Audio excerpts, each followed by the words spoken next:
ہزاروں سال سے فرما بردار عبادت کرنے والا گمراہ ہو گیا؟ وہ کیسے؟ اور اللہ پاک کو دیکھ کے، خدا کو دیکھ کے یہ کیسے ممکن ہے؟ سوچنا نہیں چاہیے ویسے سوچنا نہ، لیکن اس کو ایک نہیں سوچ لیا کافی ہے، باقی نہ ہی سوچیں، باقی سن لیں، یہی بڑی بات ہے۔ تو اور حضرت آدم علیہ السلام وہ جنت میں گئے، ان کے ساتھ اما ہوا آئیں، حکم دیا گیا پھل نہیں کھانا، پھل کھایا، اور اللہ پاک نے پھر انہیں معاف فرما دیا اور اپنا نائب اللہ پاک نے چنا ہوا تھا، اور دنیا میں پھر جنت سے آگے دنیا کا سفر۔ اب میرے لیے اس میں یعنی کہ وائس ورثہ سوال تھا دونوں طرف کہ حضرت آدم علیہ السلام انہوں نے بھی حکم نہیں مانا، اور وہ نائب منتخب ہو گئے ہیں اور ان کی بخشش ہو گئی ہے، اور ایک جگہ ابلیس جو اس نے اللہ پاک کو دیکھا ہوا، ہزاروں سال سے عبادت کی، علم والا، اور ایک دم سے شیطان ہو گیا۔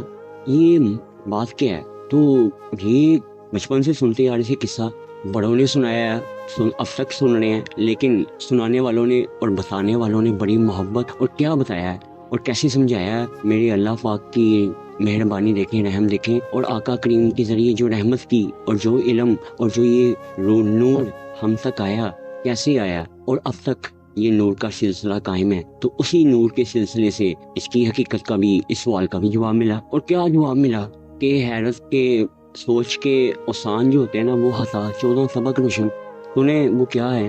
جب اللہ پاک نے حضرت آدم علیہ السلام کی تخلیق کا کہا، حکم فرمایا، جب اللہ پاک نے حضرت آدم علیہ السلام کی تخلیق کا عمل حکم دیا اور مٹی اکٹھی کی گئی، پتلا بنایا گیا، اس میں اللہ پاک نے اپنی طرف کی روح پھونکی اور ان کا اس کو سجدہ کریں۔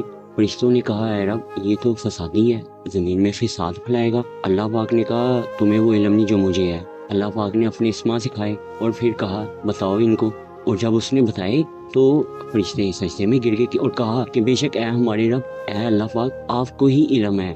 دوسری جگہ ابلیس دیکھ رہا تھا، شیطان ایک مقرب ہے اللہ کے بارگاہ میں، علم والا ہے، جانتا ہے، پھر کیسے بہک گیا؟ یہ بڑی غور والی بات ہے کہ اتنا علم، اتنا نالج ہونے کے باوجود وہ کیسے بہک گیا؟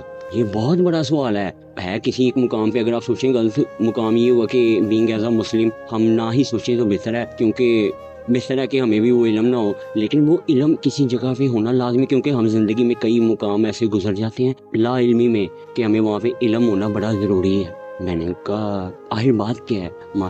تو سنیں پھر کہ سرکار دو عالم صلی اللہ علیہ وسلم کا نور ہم تک کیسے آ رہا ہے اس قرآن پاک سے، میرے اللہ پاک کا نور، اور کیسے بزرگان دین خدمت کر رہے ہیں، اور یہ کیسے مجھ تک بھی پہنچا۔ آپ کو بتاتا ہوں کہ